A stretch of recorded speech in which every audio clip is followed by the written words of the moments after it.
ጤና ይስጥልኝ እንዴት ናችሁ? እግዚአብሔር ይመስገን። እንግዲህ ዛሬም በአዲስ ቪዲዮ ተመልሼ መጥቻለሁ። እሱ ምንድነው ስለ አይረን ነው ማውራት የፈለኩት። ያው አብዛኞቻችን ሴቶች አይረን እጥረት ይኖርብናል አይደለ? እኔንም ጨምሮ በምንድን ነው የሚከሰተው የሚለውን ለማየት በመጀመሪያ ደረጃ ያው ሴቶች እስከሆኑ ድረስ ፔሪድ ወይም ማንስትሬሽናል ሳይክል ይኖረናል አይደለ? በሱ ጊዜ ያው ደም ስለሚፈሰን በሱ ጊዜ ሊከሰት ይችላል። እንደገና ደግሞ በሁለተኛ ደረጃ አይረን ያላቸው ምግቦች ባለመመገብ በሁለተኛ ደረጃ በሱ ሊመጣ ይችላል። በሶስተኛ ደረጃ ደግሞ በእርግዝና ጊዜ ሊከሰት ይችላል። በአራተኛ በጣም ሲሪየስ የሆነ የጤና ችግር ሲኖርብን በሱ ምክንያት ሊከሰት ይችላል። ስለዚህ በመጀመሪያ ደረጃ ያው ሐኪም ቤት ሄደን መታየት አለብን። የአይረን ሌቭላችንን ቼክ መደረግ አለብን። ምክንያቱም ያው ከጤና በላይ ምንም ነገር ስለሌለ ማለት ነው። እንደሱ እናድርግ በመጀመሪያ ደረጃ። እንደገና ደግሞ ምልክት ያሳያል። አንደኛው ያው ድካም ይለናል አይደለ? እንደሱም ሲሆን ያው የአይረን እጥረት ሊኖርብን ይችላል። እንዳልኳችሁ ሐኪም ቤት ሆስፒታል ሄዶ መታከሙ እንዳለ ሆኖ ራሳችን ላይ ደግሞ የምናያቸው ምልክቶች ይኖሩናል።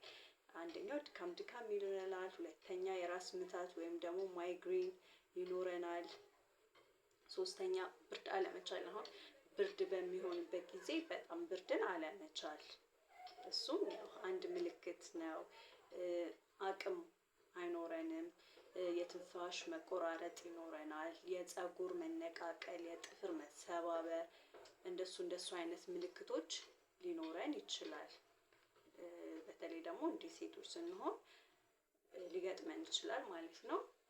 እንዳልኳችሁ ሐኪም ቤት ሄደን ቼክ መደረጉ ወሳኝ ነገር ነው። ምክንያቱም አይረን ለሰውነታችን ወሳኝ ነገር ስለሆነ ማለት ነው። እንደሱ እናድርግ። አለባችሁ ከተባላችሁ ደግሞ ሲሪየስ ካልሆነ ያው ቤታችን ትሪት የምናደርገው በምግብ ሊሆን ይችላል።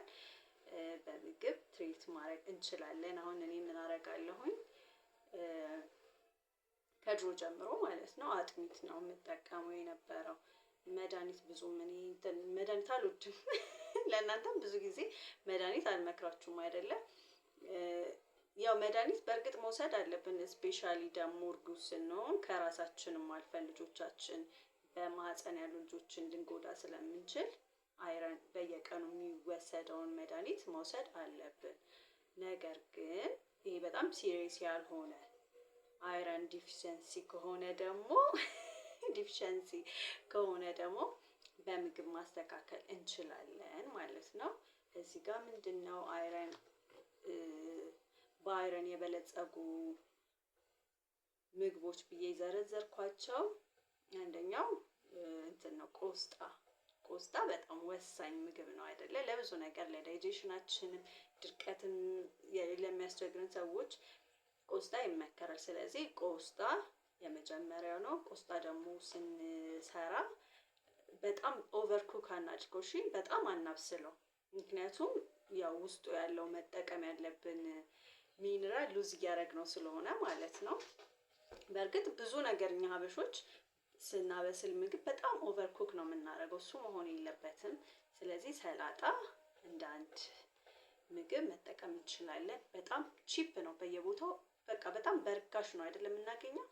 ምግባችን ላይ ማካተት እንችላለን። መቼም የሌላውን ሰው ባላቅም እኔን የምትመለከቱኝ ኢንተርኔት አፎርድ ማድረግ የምትችሉ ሰዎች ቆስጣን አፎርድ ማድረግ አልችልም ማለት አትችሉም። ስለዚህ በየጊዜው በቀንም ቢሆን አሪፍ ነው ምግባችን ላይ እናካተው ቆስጣን ማለት ነው። ለአይረን ብቻ ሳይሆን ለብዙ የጤና ጥቅሞች ስላሉት ማለት ነው። ስለዚህ ቆስጣ በአንደኛ ደረጃ አስቀምጬዋለሁ። እርድንም እንጠቀምበት። እርድም ለአይረን ብቻ አይደለም ለብዙ ነገር ይጠቅማል። የዱባ ፍሬ ዱባ በልታችሁ ፍሬው ይወጣል አይደለ? እሱን አድርቃችሁ ቆልታችሁ ልክ እንደ ቆሎ መመገብ ትችላላችሁ። እሱም ለአይረን በጣም ቆንጆ ነው። እሱንም ተጠቀሙት። ቀይ ቀይ ስርም አሪፍ ነው። ብሮኮሊንም በጣም አይበስልም። እሺ እንዲህ እንትን ካላችሁት በቃ የሆነ በጣም ሙትት እስኪል ድረስ አታብስሉት። ትንሽ ስለሚበቃው እንደ ቆስጣ ማለት ነው ብሮኮሊ። እንደገና የዶሮ ስጋም ከተገኘ የዶሮ ስጋ ያውን ጾም ነው በእርግጥ ግን ያው ጾማችን ሲፈታ የዶሮ ስጋ በጣም አሪፍ ነው። ጉበትም በጣም ቆንጆ ነው።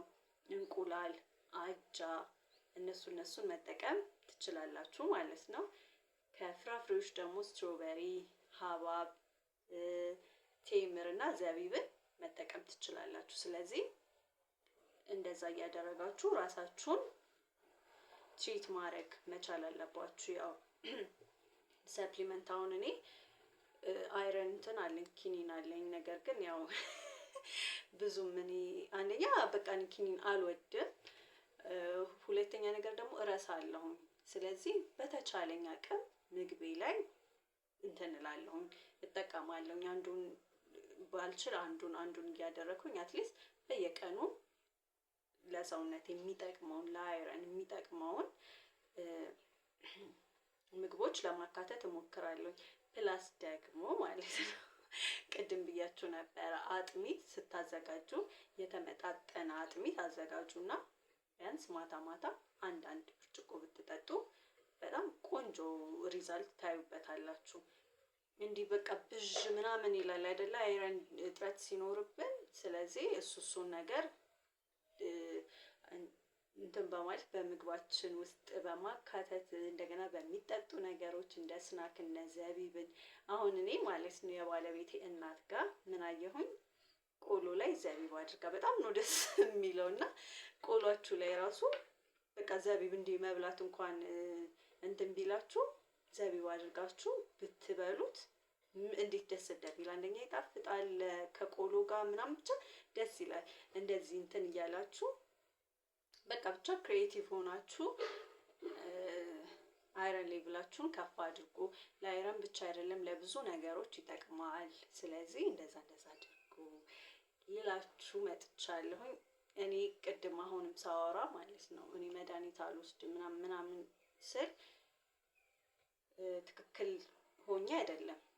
በቃ ይሄ የራሴ እንትን ነው፣ የራሴ አስተሳሰብ፣ የራሴ የሆነ እንትን ነው።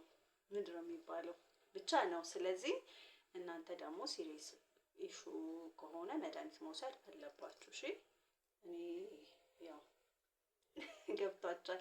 ስለዚህ እንደዛ አድርጉ። ላይክ፣ ሼር፣ ሰብስክራይብ በማድረግ አበረታቱኝ። ቤተሰብ የተሻለ ኳሊቲ ያለው ቪዲዮ እንድሰራላችሁ አበረታቱኝ። አመሰግናለሁ። በጣም ብዙ በቃ እንጃ እኔ በጣም በቃ ለመግለጽ የሚያስቸግረኝ ሰዎች አላችሁ። በጣም ነው የማመሰግነው። እናንተንም ወዳችኋለሁኝ። ባይ